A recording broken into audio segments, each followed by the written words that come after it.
Hello, my friends. How are you today? Oh my gosh, I am doing so good.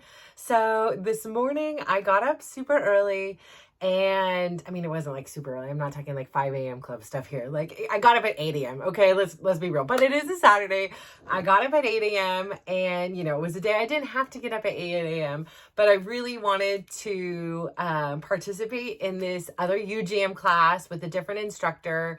And so I was like, I gotta like this class. Like I'm really trying to like open my mind and, accept new challenges and not just get complacent with what I like because I like it, which is okay, but like explore other things. And then if we still only like this, so yeah, it's this whole psychological experience. So I ended up going and like, I saw this one lady, like I said, we'll go back to, I used to do the Simply Move class and she was in there and the women in there were just absolutely marvelous. They were all dolls. They were just so sweet and like literally so inspirational and motivational. Like I adored them. But like on Tuesdays, I would go to that class and then I would do Javier's class and then sometimes I would do Pilates. And then now as of late, I've been going down to Fremont. It's like, it just gets to the point where it's just like, if I could, I would. Like, if I didn't have to like be the rest of the things that I have to be in life, I could muster up the energy and just be a little dancing queen all day long. I would hope my legs could keep up and my arms and my core and my back and, whatever and all the things. But, like if I could, I would just be, dancing away the day away, the night away, all of it away.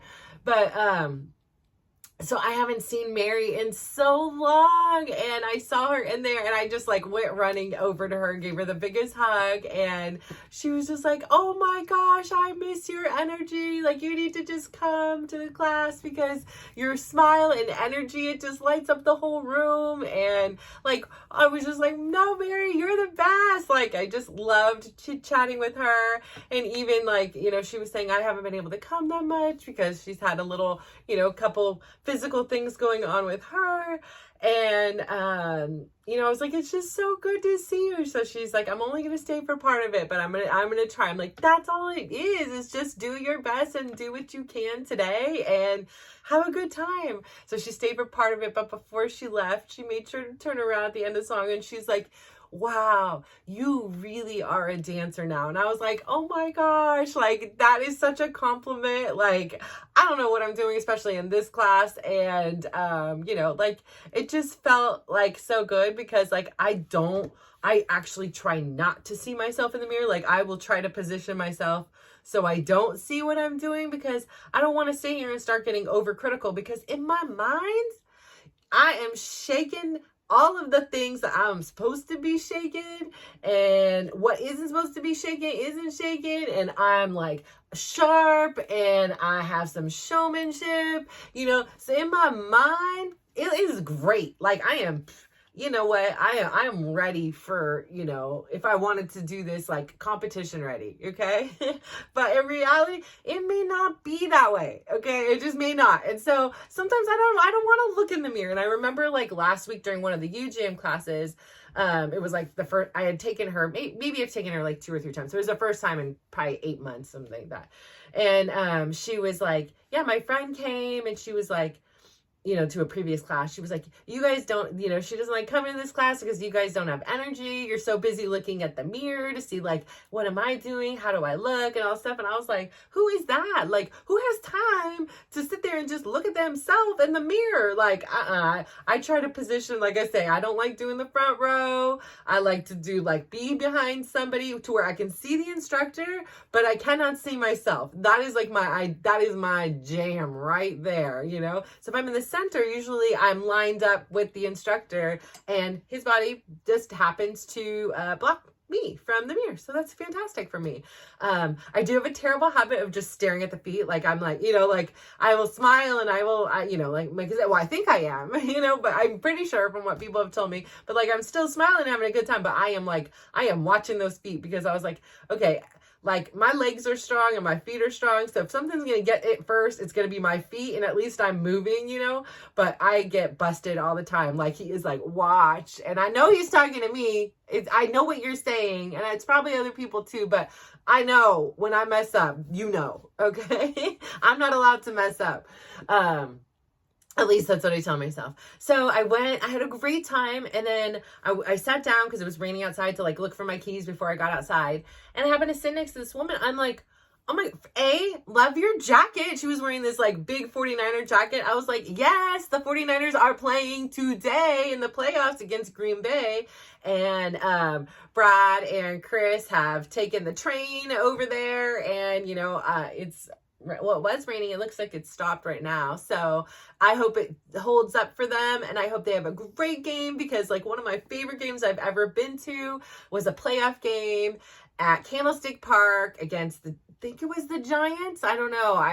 It was a freaking blast, man. Like that was just the best game ever. Just the crowd, the energy was amazing. Now, granted, this is back at Candlestick Park. We didn't have all the .com money quite the way we do now. You know, it's a different fan base a lot of times, but still, I think they're going to turn up. I think they're going to turn up for the Niners, because I absolutely adore, which he is, I think, one day older or one day younger than my oldest son, Brock Purdy. I just love somebody I could root for. Like, tell me your story. Let me know what it is. Like, I don't care how you play football, but tell me your story, or do something like good, and I will adore you. Like I am your number one fan, you know, like I love an underdog story. Who doesn't, right? But I love an underdog story, and I just love good people, just period, bottom line, just good people. Like, be nice, right? I just love good. So, he's good people. He just seems like really good people. And I'm just so happy for him and his family and his teammates and his fans that we all get to be blessed with his really amazing energy and his amazing work ethic. So you go, guy. I hope, you know, you deserve this all, and, you know, bring it home today, and then we'll get back at it next week, and then, you know, the big game.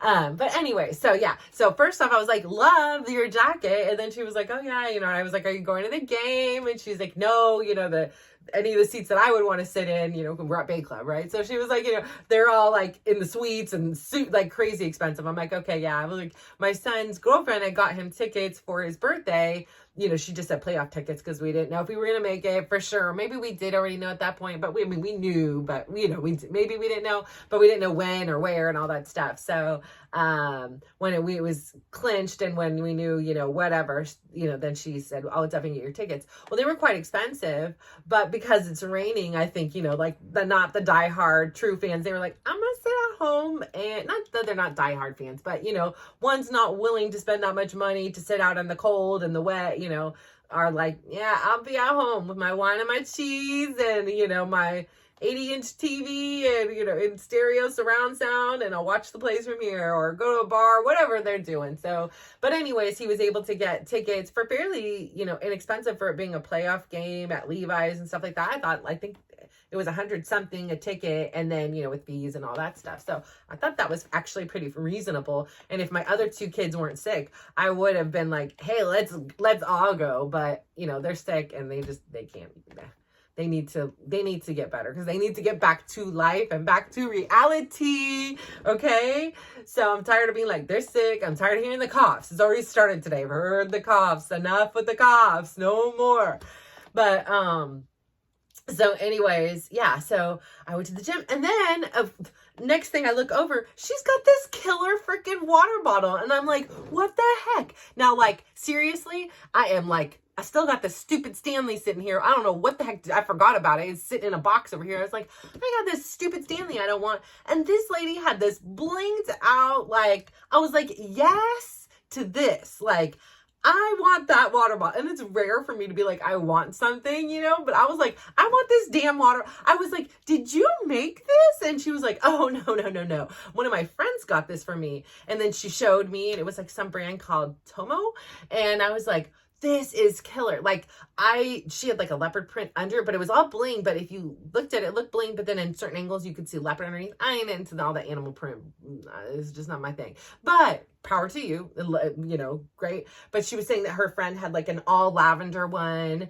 And ironically, she was like one of my best friends growing up. It was so, I'll always remember it. And she has 49er tickets. So her name was Lori. So now I have like a mental connection. So if I ever see cute little Lori with her blingy out Hydro Flask, hopefully I'll get to show her mine and be like, yay, I got one too.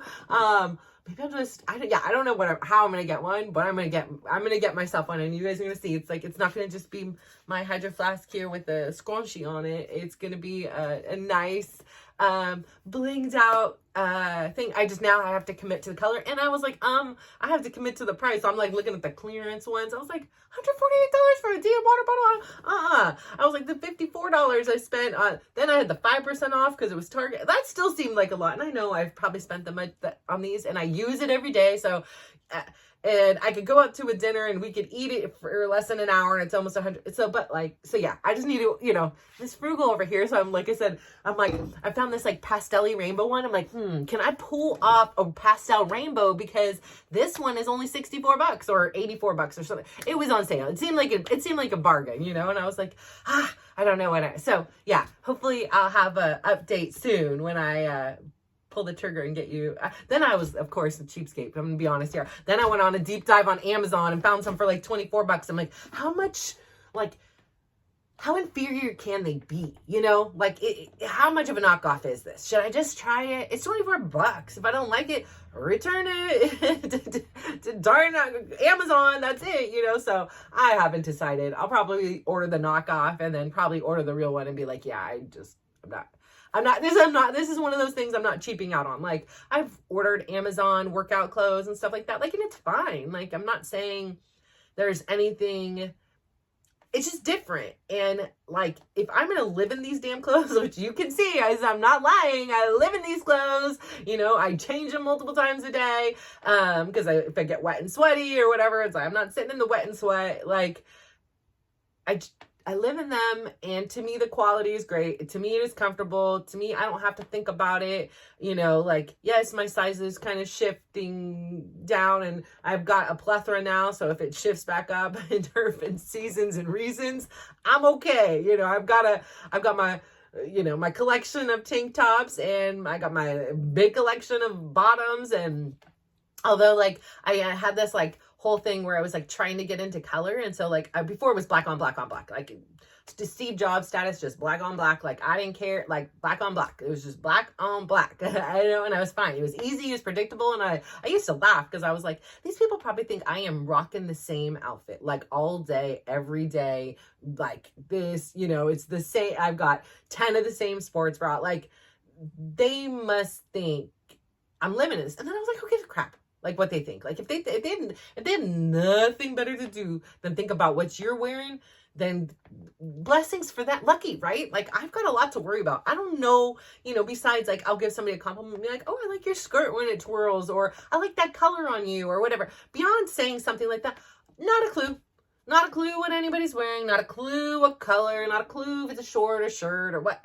Don't care, don't know, not my business, like whatever. Like I am not in that. So like, but I tried to venture off myself because it was just like, I had this one friend, and I don't care what people say, but then it was just like, it felt like it was time. So it was like, you know, I wore a lot of black because for a long time I was really fat and just to put it absolutely honest, like I was really big. And so I thought, I mean, y'all, if you didn't know this, like if you wear black, it hides all the fat.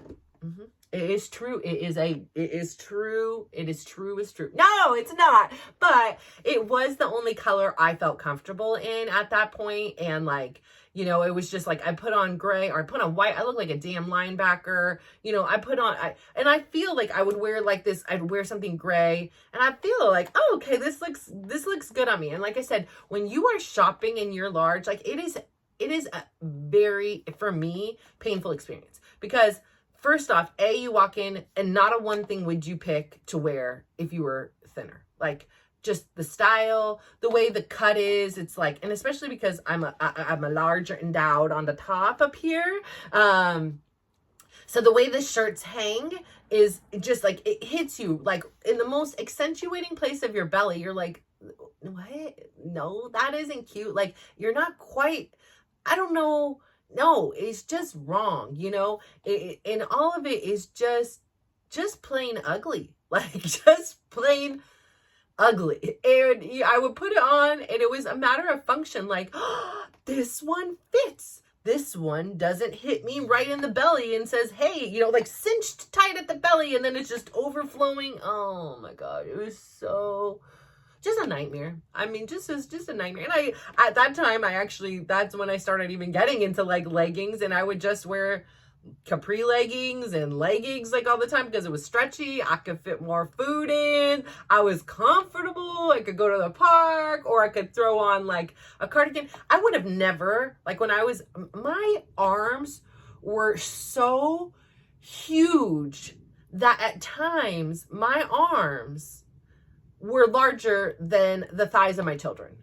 And they are not scrawny kids. Like, they were just so big. I would never wear a tank top without like a cardigan over it or some kind of sweater or a t-shirt or anything like that. So like me wearing a tank top is like huge mental progress. Like, and my arms don't look like, but in my mind, again, we're gonna go back to here. In my mind, my arms are beautiful. And so we're just gonna keep it at that.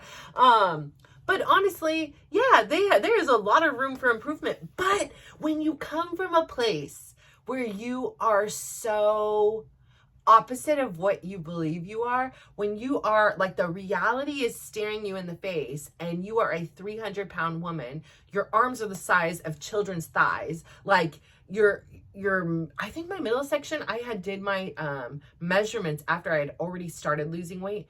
I want to say it was like 50 inches. I mean, it was something literally, I can pull it up. But it was something like just godly. And I remember like I was listening to like one of my many audiobooks, or mostly audiobooks. I'm getting a little more into the podcast, and I'm getting a little more into, mostly because it like forced upon me, right? Like the YouTube reels or the Facebook reels or whatever, these YouTube shorts, Facebook reels. I don't know. I'm not on Instagram yet, so I'm sure I'll be getting those ones too. But I get those little snippets, and those suck me in, man. They know me so well. They just do. Like, and now I'm in these like, oh, I'm eating more protein. So I was like, oh my gosh, okay, here are these overnight oats and these protein bars and all. I'm like, you guys suck. Stop eavesdropping on my mind because you're distracting me from doing what I want to do. But thank you also for like saving me time from having to search this, because now I know I'm going to try these overnight oats. And so it's this like love-hate relationship with algorithms. But I say all that to say, what was I even saying? Oh, but when you come from a place, when you are a 50-inch waist, your arms are, rival. I can't say that. Anything with these R's sometimes just get me. Rival, like, pro boxers or whatever. And mine are not muscle. Maybe there was a little muscle in there. Was there? I don't know. But, man, when you come from that kind of a place, like, when you see me now, which, if you didn't know me, you could maybe have your own opinion on what I am or whatever, but I know when I'm like, okay, I'm buying a size 2, or I'm buying like, okay, like at Lululemon. So this is not, like, it's not like I'm a 2G or something that, no. But, when I'm buying a size small and I could put it on, like if I would try to put on a small when I was large and in charge, it ain't happening. Like, it is not, you would have to cut me out of that damn thing. And I've tried things. I have been like, I'm only in XL, like for sure. Oh no, girl, I am sweating in the dressing room. Like, this is a like stage 1 emergency. What am I going to do? I am half stuck in this and half stuck out. Like, I need to sit down and breathe and figure out a way out of this contraption, because, you have no choice right now, but you are not an XL, and just, we are going to punish you for believing you were. But yeah, I mean, so when you come from this place where you were so kind of just neglected. I like neglected myself, that now you're like, okay, yeah, there are places and things that could improve. There are things that could change. But damn, girl, look how much has changed. And like I said it before, and I'm going to say it again because it's so true. Like, if I look at myself in the mirror and I start to get any form of judgment and I just immediately say, go back to her for just a minute. Just sit in her. And if she could look through the mirror and see you, you would have made her life. Like, she would just fall down on her knees and start crying and throw the damn bonbons out the window. Like, I don't need this no more. Like, it is possible. Like, and I didn't have to do surgery. I didn't have to shoot myself up with some diabetic drug. I don't have to do any of that. Like, I can do this by sheer willpower. I don't have to pay for an expensive diet program. I don't have to do any of it. I get to have fun. Come on, where's the catch? Where is the freaking catch? And the truth is, there isn't one. Like, it was in me all along. I just didn't know it. I had no idea. So yeah, I don't know where the freaking point was. Oh, I mean, with the clothes. Okay, so yeah, I was wearing black all the time. And I felt like I had finally got to the point, and one of my friends in the gym, Tiffany, this was you. So thank you, Tiffany, for being my inspiration, for giving color to my world. It was, you know how I really do believe in like synchronicity. And I do believe that sometimes in life, like, you will hear a lesson, but you just don't hear it. Like, the words will be said, but you're not quite in a place or a time to apply it. And so there was this, I'm not going to say his name right, but you look him up. I call him Sandy Guru. I don't know, Sandy Guru, something like that. And the beauty of Sandy Guru was my uncle and I, during our last actual conversation, where it wasn't just me speaking to him, who was no longer able to communicate back with me, but I know was very much there, was he had watched Sandy Guru, and he had called me about it. And he, no, okay, let me restart. So we had talked, we were going to have a lesson the next morning. I was coming over, and he had called me when I was just about to get to the gym. And I was less than 2 minutes from the gym, so I didn't answer, but he left me a lovely message. This is before the later, and he left me a much different message. However, at this time, he left me the most beautiful message. So he said, sorry. So he was so excited. And he goes, Natasha, I know what our lesson tomorrow is going to be about. He's like, what I want you to do, if you have time today, is I want you to watch this Sandy Guru. And he spells out his name. And I think he's having a TED Talk with, or not a TED Talk, but an interview. And I think it's Deepak Chopra.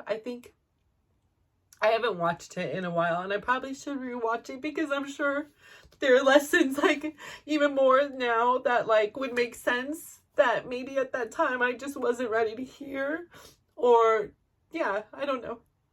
So here I am, and like, literally, yesterday I was like, I'm putting a tissue near here, but I didn't like the way it looked. It didn't go with my vibe, so I moved it, and I'm not going to get up to go get it, but, here I am again, sorry. And he just said in this 45-minute talk, like, conversation, that basically Sandy Guru had summarized, like, all of our lessons. So when my auntie was passing away, or she was sick, so she wasn't passing away, but, you know, she was in this transitional phase. And when she was, you know, the cancer had already spread, my uncle had called me, and again, with that, like, exuberance, and he was like, Natasha, like, it all makes sense now. I know what's going on. we are having a lesson, and it's not just it's a lesson. It's not just this is a universal lesson, and this is going to be a long, long, long, long lesson. And I hope you're ready for it. And like, I can't explain. I just can't explain. But I knew what he was talking about.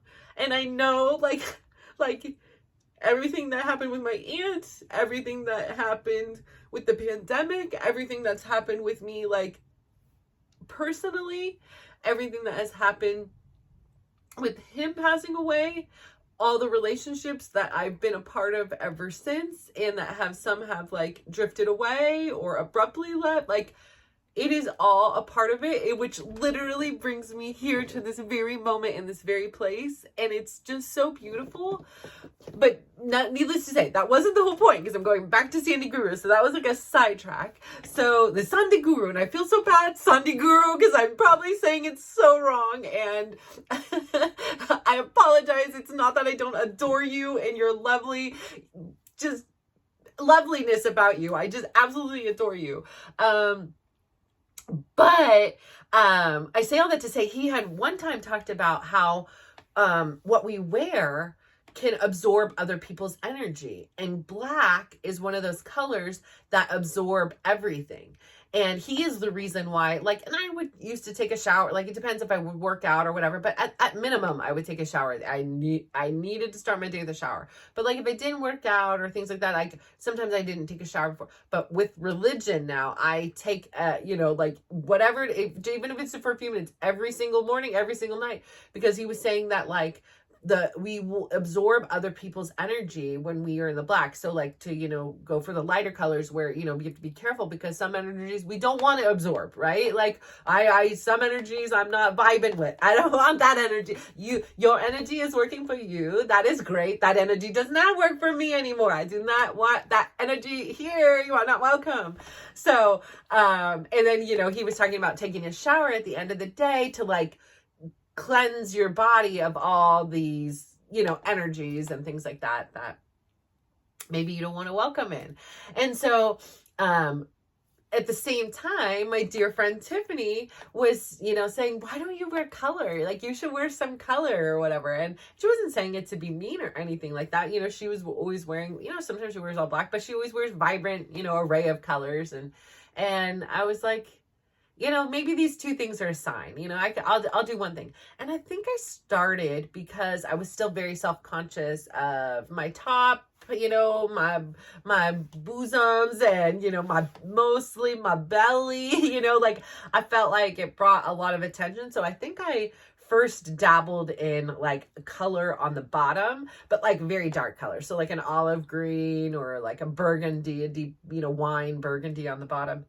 But I wore those and I didn't feel super comfortable because I get very sweaty when I like do my hard workouts, like with Javier, because I'm moving and like I am literally look like I took a shower at the end of the day. I look over at some people, I'm like, how do you look just as cute as you did when you walked in this room? And look now, and I'm over here, my hair is curled, I walked in the hair curled and blown out or straight and blown out. Now I'm leaving with it sopping wet. I'm like, why did I take a shower before this class? It literally made no sense. I washed my hair. It literally made no point because it's now ringlets and curly and totally wet as if I stuck my head in a fountain. One time just recently, somebody asked me, did you go swimming? And I was like, no, this is sweat. This is pure sweat. I did not swim.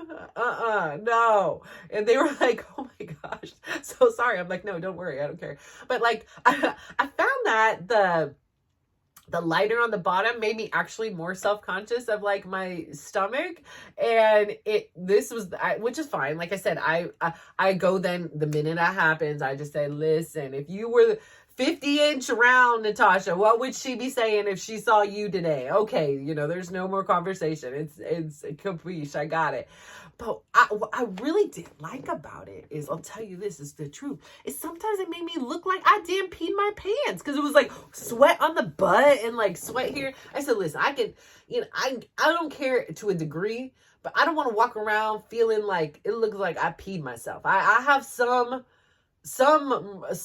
limits, to my ability to not care. And I just, that's not my vibe, the butt sweat all over. I don't know. It didn't work for me. If it works for you, rock that sweat. I know you didn't pee. I know you were out here busting it, but like, it was just something about it. I'm not a big fan. So I tend to stick to the black bottom and either a black top or a colored top, depending on the mood, the day, the whatever, the what's clean, whatever. But yeah, so anyways, like I dabbled into that. So anyways, so that I don't know how we all got into my color schema and that, but that's where we were. But today was a super good day. And when I loved her bling. So I loved that. But then I left the gym and I was super excited because it was kind of like drizzly.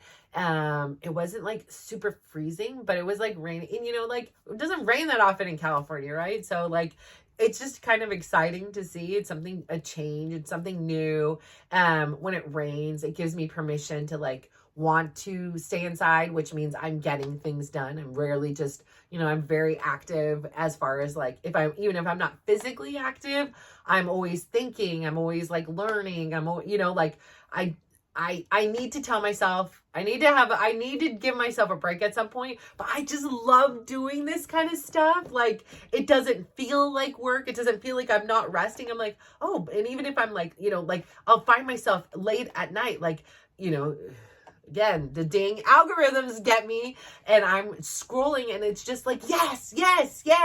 Like I get so jazzed up that I need to be like, you need to this is the last video, and it reminds me of this room, which is why it's lavender. This used to be my daughter's room when she was young, and she would go to bed. She had this lovely, I came up with some great ideas, and thankfully this was one of the few that Chris actually was like on board and actually executed and said he couldn't, but of course he did. And we made her this beautiful princess bed. You had to like walk into it. It had a canopy. It had 4 of the princesses painted on the front, like peeking out the window. And the piece de la resistance was the headboard, was like a Disney castle. It was lovely. She ended up outgrowing and didn't wanted it, and she wanted a Hannah Montana bed instead. And broke my heart. But what was I going to do with this hot pink and purple and lavender bed? So we ended up selling it. We actually made quite a bit of money on it, but it still like is one of those things like, man, I should have just kept it, right? Like, but I just did. It's like, how much of this stuff can you keep? And then like some of the stuff that I did keep, I'm like, why did I keep this and not that? But anyways, we can't go back in time. At least if I would have kept the headboard, it was killer. It was so good. But anyways, why am I talking about purple? I don't even know, but this is why the room was purple. If you want to know, I probably should change it, but I'm like, I just don't want to do this. So I'm always active. Oh, back to, thank you. It comes to me eventually. So I would come in and say like good night, and good night, mommy, good night, whatever. And then I kind of hear some rustling around, and so I come back in and like take a peek, and there she like move everything around, and I go back and give her another hug, and there's like 40 books in her bed. I'm like, Karina, what are you doing? And it's like, how do you get mad when your kid is just sitting there reading? Like, it's not like she's doing any harm. She's got her little flashlight and she's reading. Like, how can I be mad about it? But you got to go to sleep so you're not tired at school tomorrow. So yeah, like it was like, I remember those. I'm like, how do I get mad at my kid for literally staying up late to read? Like, it doesn't even make sense. Like, I can't. I'm like, you just don't need all these books in the bed. Like, if you're going to read, just don't put 45 of them in your bed. Like, how are you going to sleep with this? But, that's how I feel like. I just feel like a little kid. Like, I just want to learn more. I want to know more. Like, oh yes, this is cool. Like, somebody gets it. Somebody's understand. Like, I get it. I get what you're saying. Like, I don't know.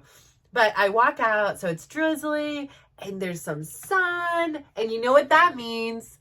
It's rainbow time. And I'm like a big kid back at the playground on my swings or blowing bubbles. It's like one of those other things that just, I don't know, it just brings out another side of me. I'm like a big kid. I'm like looking around. I'm like, oh, there it is. And it's like a full rainbow one. I'm like, yes. And I'm like, just big smile. I'm like, did you see the rainbow? Like, to everybody I pass, and they're like, no, lady, I didn't see the damn rainbow. Okay, I don't know how much coffee you just had in there, which I didn't have a sip. But I didn't see the rainbow. Don't really care about your rainbow. Like, yeah, okay, you're a cool rainbow. Have a good day today. But it just makes me so happy. I don't know. I think it's just because it's like, not that it's like completely unexpected, because I can kind of be like, well, maybe there'll be a rainbow today if it rains, but really it's unexpected. It's like, just suddenly there's this like magnificent ray of colors, you know, through the sky, and you're like, wow, that's so cool. And so there I was chasing rainbows this morning. I was just wanted to get the best angle of it, and I just wanted to stare. And then like so this is my third rainbow I've seen in 2024. And I remember the first one was I had taken Dylan to PT, and then I had to do some like UPS returns, and then I ran to Safeway, and so I'm now running to go back and pick him up from PT, and I see it, and I was like, hell yes, it's a rainbow. And I like literally am at a red light. I put on my little Snapchat, which is just me and my small little family here, because I do weird stuff like this, and I don't need to share that with anybody else other than them. Like, you are a Russo or married to a Russo, you can now be part of my Snapchat crew, or you are blood, and you can, but most of my blood doesn't want to talk to me anymore. So, you know, hey, whatever, it is what it is. But I like literally like see the rainbow, and then I'm like, I'm gonna have fun with this. And I was like, I put on the you know, like, hey Siri, you know, play Somewhere Over the Rainbow, and they play, and again, I will annihilate if I try to even say his name. The one from It, like, is the Hawaiian singer. Beautiful version, right? Absolutely stunning. This version reminds me a lot of Uncle Jerry. Like, I just vibing out, right? And I see that rainbow. It's lovely.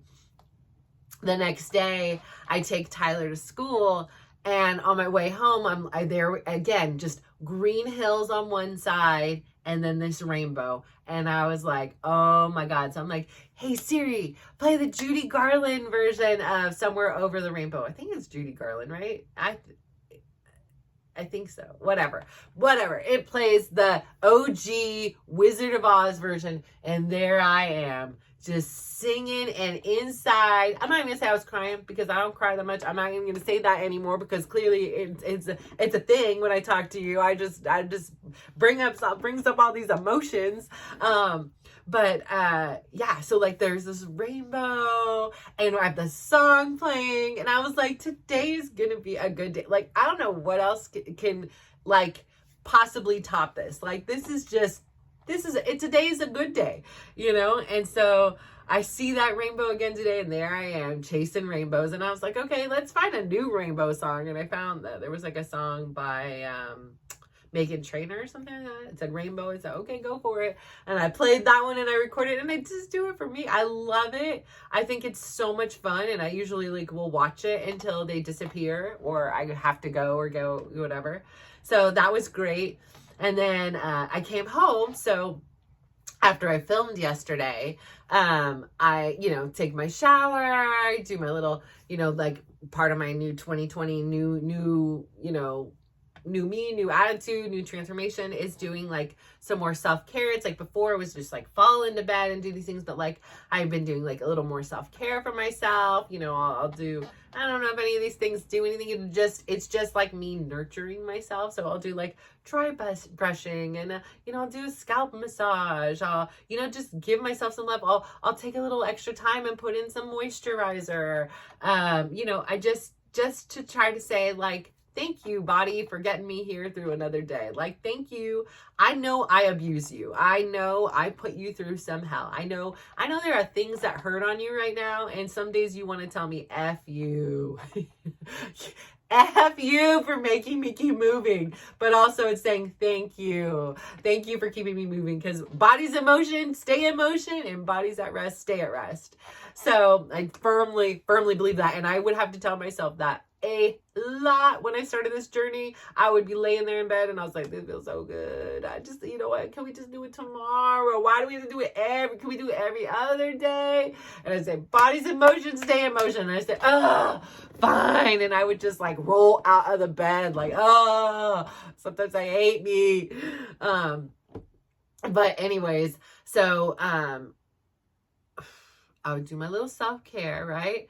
So then Chris went yesterday to a concert, and historically, when he goes to concerts, not a lot of good comes out of it. It's a traumatic experience for me. I don't know, maybe for him it's okay, but I can just explain to you the traumas that I've been through as a result of him going to these concerts. So he listens to, like, I don't know, and I know this is so rude, but I used to just call it butt rock, and it is not called butt rock, but it is like, it is the like, it is the epitome of hell. It is the epitome of everything I cannot handle. It is, I think it's called like death metal. It is just screaming, just scream, like real, rah, rah, like I am not kidding you. I'm not being dramatic. I am not. And like, I try to keep a very open mind with music. And I know there are people that adore the music. There are concerts and there are people that go, and power to you. Do you?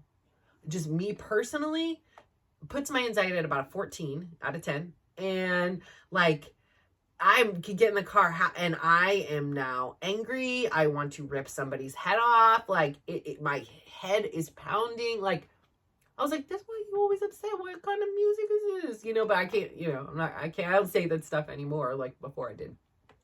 And then there would be like, I listen to a big, vast array of music. So, then there's a, contrast about, oh, well, the rap songs say this, and the country songs say this, and the hip hop songs is this, and the pop songs say. So I'm not here to like, you do you. I just don't want to be a part of it. I don't want to listen to it. I was kind once and went to even one of the concerts, just to be like, okay, I'll compromise. Just not for me. Not for me. I'm glad it works for you. But anyways, so he goes to a concert, which typically brings on a little bit of like angst and PTSD for me because, well, let's just put it this way. He has gotten broken ribs, broken wrist, black eyes, sick, ripped clothes, gotten a major car accident with some strangers in the car, nearly killed himself and everybody in the car. Let's think, what else was there? We talked to other girls, then would come home from the concert, would not necessarily, I'd keep being like, no, I'm not touching you with your nasty beer breath and your filthy germs. I don't know. I know. Thank you. This is not the vibe for me. It's not working. No, not today, sir. Goodbye. And you'd come home argumentative, like it just, you name it, drunk, sometimes would have drunk and drove, and then I have to play mom and say no, or come home and has passed out and I had to call 911, and it all triggers me. And I literally, it took me till today, like it took me to reflecting on it today. Like I already got my steps done. I'm already done with my 20K today. Like I'm pumped because I'm going to finish filming. I am going to go pick up Chipotle, which I didn't even like Chipotle, but I just recently had one Chipotle bowl and I actually really liked it. And for some weird reason, I'm craving it today. Probably because I don't want to cook. And, I just am not. I spent hours yesterday cooking the soup, and no, I don't want to cook. So, I know that the boys will eat it. So the boys and I'm going to go pick up Chipotle. It's quick. It's filling. Whatever. But anyways, I'm going to take a shower. I'm going to watch the Niner game. I'm going to work on my board that I've been trying to work on for a little while. So I got things to do, but I'm excited to like spend the majority of it like in a like relaxed position. But anyways, I digress. So when I was writing, when I walk, I do a lot of like journaling, writing, authoring, whatever you want to call it. Like I started this by kind of like writing a book that like I talk about a lot of this stuff in further detail, and that's like helped me to work through a lot of like what is my foundation, what are my beliefs, what is my purpose, like where who can I share this with, because like I just think that that's so important. I remember my grandma when I was little, she would say, Natashka, the God, he gave us 2 eyes, She gave us 2 ears, but only a 1 mouth. So I want you to listen twice as much as you speak, and I want you to observe twice as much as you speak. And this is where you will learn. And so as a child, number one, I adored my grandma. So everything she said was absolute gold. It was truth. I took it as a gold standard. Like, that was okay. If my grandma said this is to be true, this is to be true, I will listen to her. And there were times in my life that I did argue. I was not perfect. Or, she wanted me to vacuum the living room, and I went into a 45-minute debate on why I was not even allowed into the living room. So why should I vacuum the living room? And nobody's been in there, so why does it need to be vacuumed in the first place? I should have just went in and vacuumed the damn thing. But for 45 minutes, I thought I was an attorney and pled my case to ultimately be like, Natashka, I'm a 50-year-old woman. Do you want me to go do it? And I was like, no, I don't want to. I just don't think anybody should, And so eventually I just got up and she said, you should have did that 45 minutes ago. I said, I know. I fully know. And don't worry, karma is a bee. And I've had these same situations, and I'm just like, this is you on the stairs talking with your grandma, like having to have this debate with my kids, but I'm now on the other side of it. I'm like, listen, I know how this ends. Let's save us the 45 minutes and go do what I'm asking, okay? I don't have to, I already debated this on the other side. I know your arguments before you even say them. So, I've become a very observant person as a result. And I was so quiet as a kid. I was like so shy. I was afraid to speak up because I didn't want to upset anybody. I didn't want to hurt anybody's feelings. I didn't want anybody to feel, uncomfortable or awkward. So I just didn't say a lot, but I observed people a lot. And so I thought it was just so interesting, like, that this reflection did not come to me until I was starting to do my writing today. And so, like, what triggers me is, like, my dad used to go out. So it's like when Chris goes out and all these events happen. And when my dad used to go out, it was the same damn thing. He would go to a Niners game. He came home loaded. One time somebody gave him drugs. He came home. He sat in the chair. He looks at us, the biggest eyes I've ever seen in my life. He's sitting there like this, staring at us. And we're just like looking at him. My grandma, my brother, and I were sitting there. We're like, what's going on? Are you okay? Are you okay? And he's just staring. All of a sudden, just like this, falls all the way to the ground, just from this to this. And then eyes closed, everything.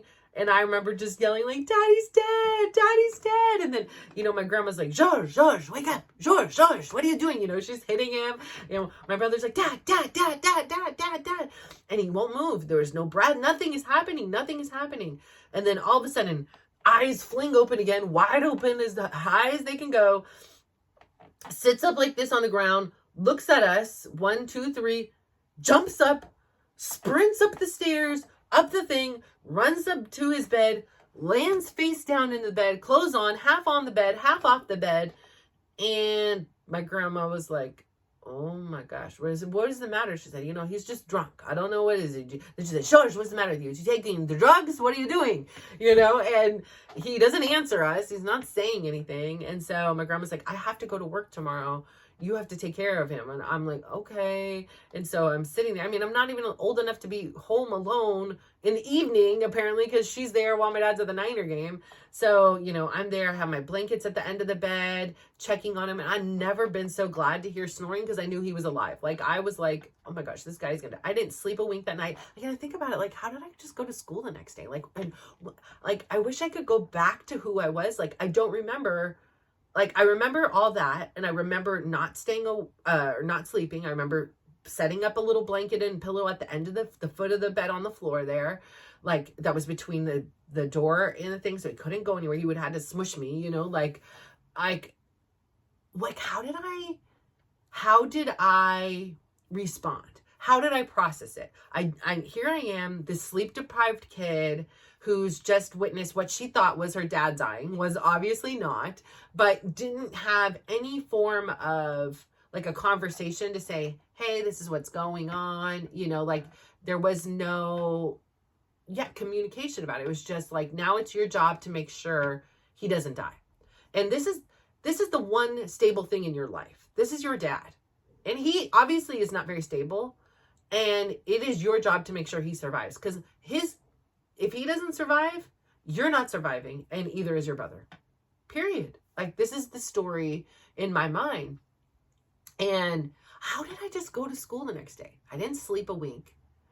And like, what did I do? Like, I wonder, did I pretend like nothing happened? Did I sit quietly? And I know I didn't. I mean, I never told these stories. Like, I never told anyone. Like, my dad still remembers, like, the parts that he remembers. And so when we go over there, he repeats these same trauma stories over and over. He talks about when my mom tried to commit suicide in front of me, like, all these things. He plays them on repeat to me. So, like, even if I'm not even in the vibe, in the zone of this, it's like, I got to go down this shitty memory lane with you. And I don't even want to be, I don't want these to be my memories. B, I'm already trying to process them on my own because I didn't have the tools. You were a child adult and you didn't have the tools, and so it's like, it's a lot of work to have to always like think about these things. And I'm getting to a place where I can, but there are times and situations that they do get triggered. So like, Chris goes to the concert. It's the same thing. And I didn't realize it until today that literally I moved because I moved out of my dad's house, went to college, then moved back in, and then I moved out, went into a house, then moved back in. I bought the house and then I sold it. And then I moved out, moved in temporarily, moved into an apartment. And then I was going to go travel to Europe. So I put all my stuff in storage and moved back in. It was just a temporary thing. But like, I moved basically. And when I met Chris, I was living at my dad's house, and because I had just moved back in, and I literally had moved in because my lease had ended in February. So I moved in on March 1st and I met Chris March 12th. So yeah, I was only there for a couple weeks before I met him. And I like dawned on me today. Like, I went from and like just the similarities in some aspects of their personalities, like I am like blown away, because I was like, oh my God. Like, a lot of ways, Chris is the absolute worst parts of my dad, like the worst memories of my dad, like that made me feel like, or put in the position, like, or actually told, it is your responsibility to take care of him. Like, you need to make sure he's okay. You need to make sure he is not drowning on his vomit. And I'm young. I mean, I'm not a teenager. I am a young kid still with these responsibilities put on me, which, by the way, already I was waking them up every day, making lunches for myself, for my brother, for my dad, making breakfast. I mean, like, I was a full-on mom at a very young age, helping my brother with his homework, like processing my own struggles, like as best as I could. Which was doing nothing. Like, I wasn't processing it. I was literally giving myself an ulcer. Like, I didn't do those things. But like, I realized, and I was like, oh my God. And since the day I've met Chris, I've been trying to fix him, help him, shield him, protect him, ensure his survival the same way I did my entire childhood with my dad. And I'm not saying that they don't have wonderful qualities about them. And I'm not saying that it was all these trauma things, but a lot of it was, and still to this day, like, my dad, if I talk to him, is like, I don't even want to be here. He's like legitimately played Russian roulette, and thank God for us all. He lost the game, or won the game, I guess you should say, because he's still here. Like, he talks about how, I have a gun. I could just, I don't know. I wonder why am I mean, just like these kind of things. And I just am like, you understand, I literally witnessed my mom try to commit suicide when I was, I don't know, 3.5 years old. Like, and I remember it as clear as in my mind. I see it right now, that whole scene play out. And every time you talk about it, like, that brings that up for me. And I probably doesn't know because I never said anything, right? Like, I beyond, like, now as an adult, like, even when I was younger and he would bring it up, it was just his story and I sat quiet and he wasn't even there. He just came home afterwards. Like, I had already taken care of everything. I had already made sure that, like, my brother was okay, and blasted the Sesame Street so he didn't hear anything, and gave him his bottle and gave him a blanket and said, do not move. Do not move. and literally ran downstairs because we were like in a flat and we were in the top level. And luckily, I just knew somebody lived downstairs. Like, luckily she was a nurse. And when she came up, because she thought like something had happened. She thought there was an intruder because I was filled in blood and it was dripping out of my hair.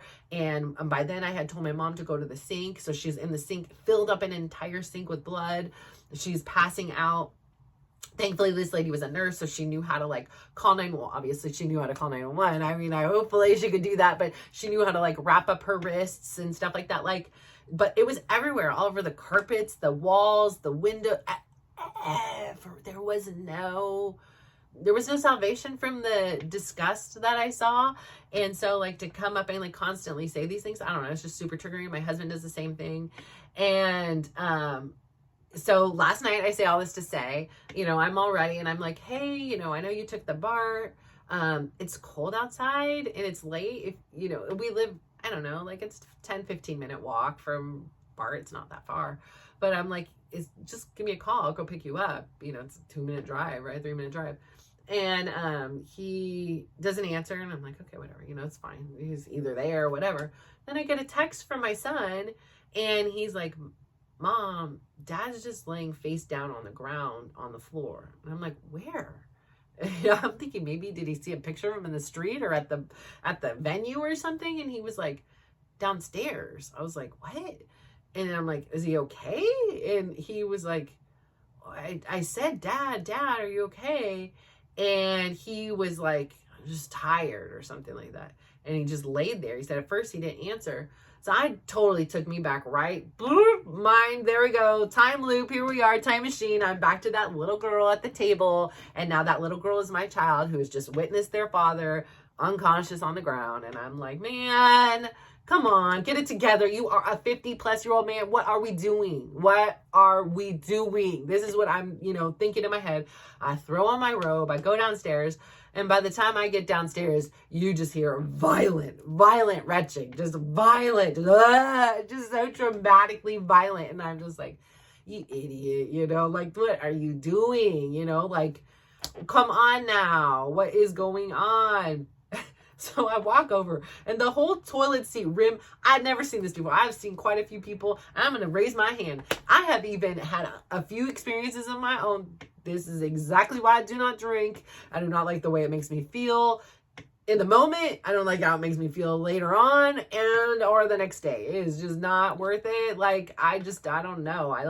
I drank enough, I guess, in my youth for it, and it's not like I won't drink or anything. Like, it's just like, risk reward. It's just most of the time I'm like, I got stuff I want to do tomorrow. Like, I don't want to even potentially ruin that. Or like, if I am doing my stuff tomorrow, I don't want to feel like crap. So I'm just gonna like vibe out like with this. Like, I'm here clearly. I'm talkative. I'm nice. I can throw down and dance. I can do whatever, like completely sober. So like, I don't need that, like, as much as I could use an escape sometimes from my life, I suppose. Like, I just don't find it in alcohol. No, don't get me wrong, I will find it in chocolate or bread or something. So I'm not I have, but I also know, like, my dad is a alcoholic and my mom has had like really, like, I think at points was an alcoholic, like, I just know, like, my grandmother, my grandfather, like, I know it's just like in my DNA and I'm just choosing to break that generational curse. And like I tell my kids, it doesn't have to be to this extreme. And it doesn't mean like, I don't, like, you guys are kids. If you're going to drink, you're going to drink, have your own experience and your own opinions about it. Like, I just say, just be wise, and know, like, it sometimes takes a minute to catch up with you. So, I mean, he only drank 4 beers, but he didn't eat all day. He made that wise decision. I'm like, how are we doing this still? Okay, come on. So he didn't drink, he didn't eat, and then he drank 4, very tall beers and, the draft or whatever. And he doesn't drink very often. So yeah, your tolerance is gonna be, not like it used to be. So he's sitting there barfing and he's got the whole toilet seat is wrapped around him like a lei. I'm like, what are you doing? Like, what is going on? And I'm trying to like assess, like a triage nurse here. Like, are you okay? Did you just drink alcohol? Like, of course, because now I'm flashing back to my dad. Now that I'm saying it's making all the sense. I'm like, did you take drugs or something? Like, why are you, did you drink alcohol or did you drink beer? Like, what is happening?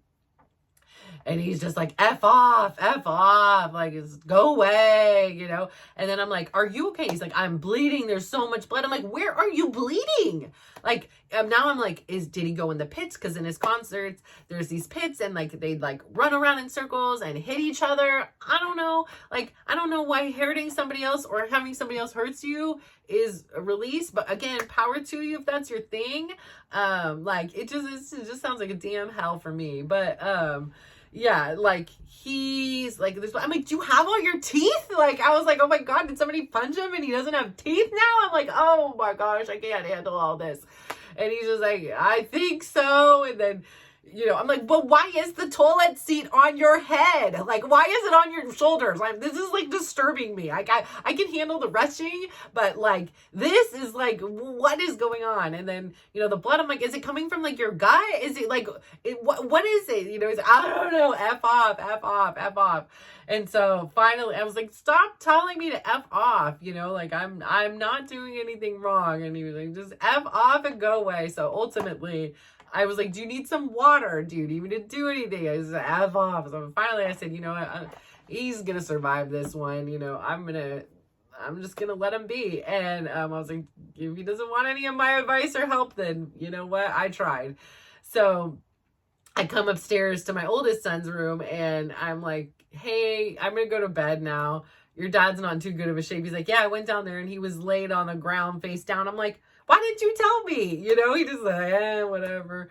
And it just sometimes that kid, he just like doesn't want to see it. I don't know. He's just like, it's fine. I'm like, well, can you at least please, like, he's in the bathroom right now, so he's fine there. But like, if he goes to bed, can you make sure, like, just pop in and check on him and make sure he's not like, again, now I put it on to him, my thing, but at least he's a 24-year-old adult, okay, who has helped people and been to college. So, he needs the reminder. He drinks the most in this house. So, I was like, can you just make sure that he's okay and not like drowning in his puke or something? And, he, like make sure he's just laying on his side. And he was like, okay. And, that was that. So I sent a group picture because of course that is me. I can't, what? You're going to do something like this. I can't not take a photo of it. Sometimes like some things are just not just like good just in my memory. I need a photo proof that this happened. So I took a picture of him with the toilet bowl around his head. I know it's so mean. I probably shouldn't have. Like, here he is in his moment of pain and I'm finding some humor in it. And I sent it to the kids and or the family little chat, and I just said, this is your brain on alcohol, kids. Any questions? Remember, there was this like commercial when I was a kid. It was like, this is your brain on drugs. Any questions? And so it's still like conditioned into my brain. Whoever came up with that jingle, thank you very much. And so they kind of like laughed and, whatever, and had their own feelings about it. But then I kind of felt bad when I woke up this morning and I was like, oh gosh, like, I wonder if they feel like how I felt like when I would watch my dad like this. And, I just like, they came down and they could hear him barfing. And I was like, because they were trying to get food. I don't know. I would have lost my appetite at that point. But, I wonder how they feel about it. Like, and I just said, this exactly is why, like, you need to be careful if you guys choose to drink. Like, sometimes we think our limit is a little more. It takes a minute to hit us. Like, your dad is saying he had 4 beers. Like, that isn't a whole lot, and it was like, it wasn't like he was doing cake stands or something. He's at a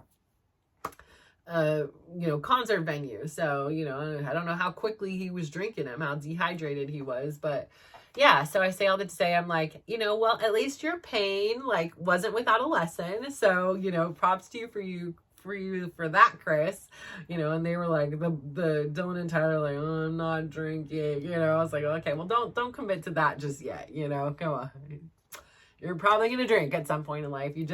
This is where what you would like to avoid. So moderation, my friends, is key.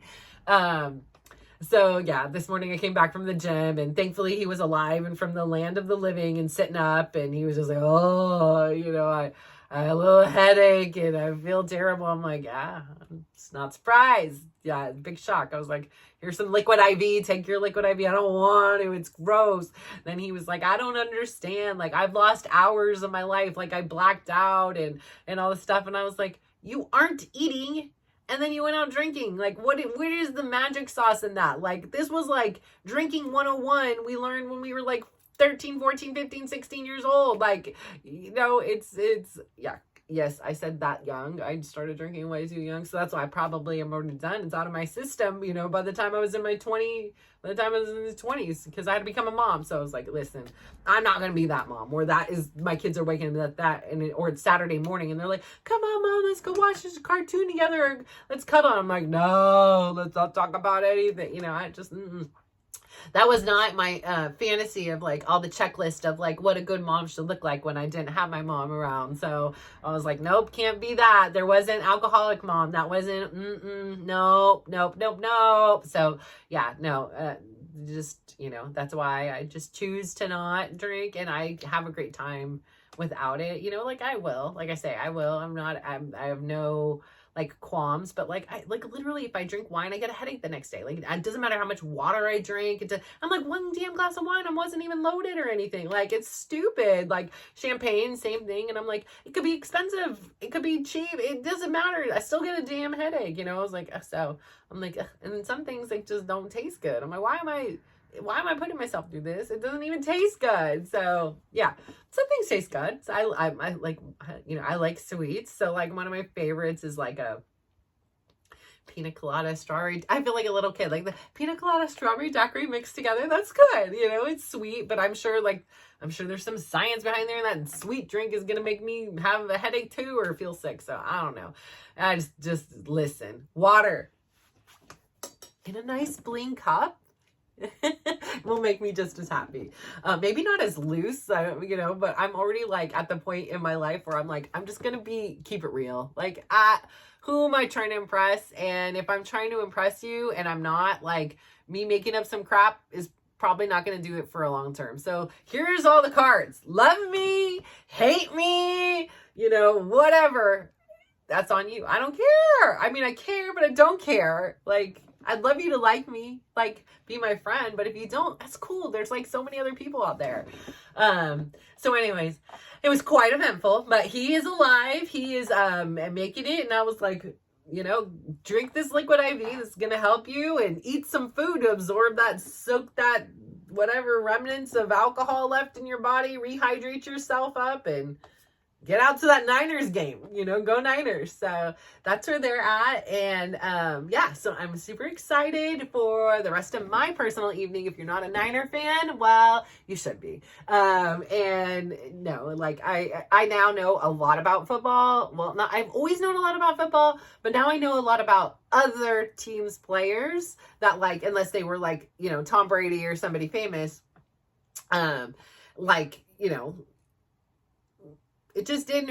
was non-consequential in like my life. But the last few years we've been playing fantasy football as a family because my kids talk about it obsessively. So it came to the point where I was like, you can't beat them, join them. So I was like, can we play so I at least know what you guys are talking about? And I'm just gonna say, like, we've been playing, I think, since 2021 or 2020. I don't think there was a season 2020. But my first season, I got out of 6, I got 6th place. Like, I didn't get it. I didn't understand. The next season, I was like, okay, hold on. If I'm going to do something, like, I am all in. What is it we're doing here? So I paid more attention, but I was still learning. So I came in 2nd place. The next season, I did really good. I was killing it. Then I had a couple injuries, and this was the kicker. I had a player that was out, and I didn't check my lineup, and I lost that week. So it ended up being, I came in 4th place. Okay, still not bad. Still not bad. So I went 6, then I went 2, then I went 4. It was a little disappointing. But this year I was like, it's going down for real. So I was like, I know what I'm going to do. I pick my team just started losing. So bad. I mean, my team was terrible in the beginning. Horrible. Like, I was like, why am I even playing this? I don't even care anymore, you know? And then call it a comeback. Like one of my QBs, because we had like two big QBs, one of my QBs ended up killing it, but then he ended up getting hurt later on in the season and was out for the rest of the season, but he still got me through a few games, so I still praise you for that. But I ended up coming out first, so I was like, yes, take that. You guys eat, breathe, sleep, all this stuff, and I don't even know what I'm talking about. I don't even know who is playing. I don't know who the first string is, and I don't know who the second string is. I don't know what a WR2 is versus a WR3. But yeah, take that, because I won. And I don't usually like gloat, because I'm the same mom that like literally would always let them win, like Candyland. Like I'd always let them win. I would always let them win. And my whole point of it wasn't like to make them think that they were going to always win. It was just too fun. Like I wanted them to enjoy the experience of playing with mom. Like I wanted them to learn how to like win with grace and not be like what I was just doing, like a little bit of gloating. You know, I'm not super competitive, but when it comes to stupid things like this, I was like, I put in the time. I put in time to this stupid fantasy football. At least let it pay off. And it finally did. So, yeah, so and I remember when Brad was little, so there's like a 6-year difference between Brad and Dylan, and then an 8-year difference between Brad and Tyler. And so I would be like, listen, can you just play Candyland with them for a few minutes? I gotta cook, I gotta do this, I gotta get you to practice. And he would play, and he would just clobber them. And every game, I'm like, can you just let them win? Now they're sitting here crying. You know, I have to deal with all this. Like, can you just, and he's like, no, I am not gonna just let them win. I was like, do you really think I was that bad at Candyland that I could never beat you just once? Never once. And he just kind of looked at me in shock, like, you would do that? You would just throw a game and let me win? Like, he was so, I don't know what he was about it, but it was a conflicting day for Bradley Russo in his brain. And so I just laugh. And I, still to this day, I'll say if something happens, I'm like, do you think I genuinely lost every single game of Candyland? No, I didn't. I would strategically put the doubles in one place for you. Or if I got one, or the treat one, I'd be like, oops, I accidentally grabbed 2 cards. Oops, this. And I know the next one he's moving to the peanut brittle thing or whatever. So I always laugh about that. And I think that's it. So for today, I could go on, but I'm hungry. I want my Chipotle, and I want to look and see if I can find some version of a blingy cup. And go Niners. So bye. Hope you have a great day. And I just really love you so much for tuning in and bearing with my crazy stories that sometimes I even get confused at, like, wait, where was I in the story? What was my point? So I hope that you understand that I'm just here sharing. And again, I would love to hear your stories, because your stories really matter. And they are a part of what makes this world and this life experience so amazing. So you keep being you. I hope I have motivated you, or at least motivated you to not be a certain way, or maybe made you laugh, or maybe made you cry with me.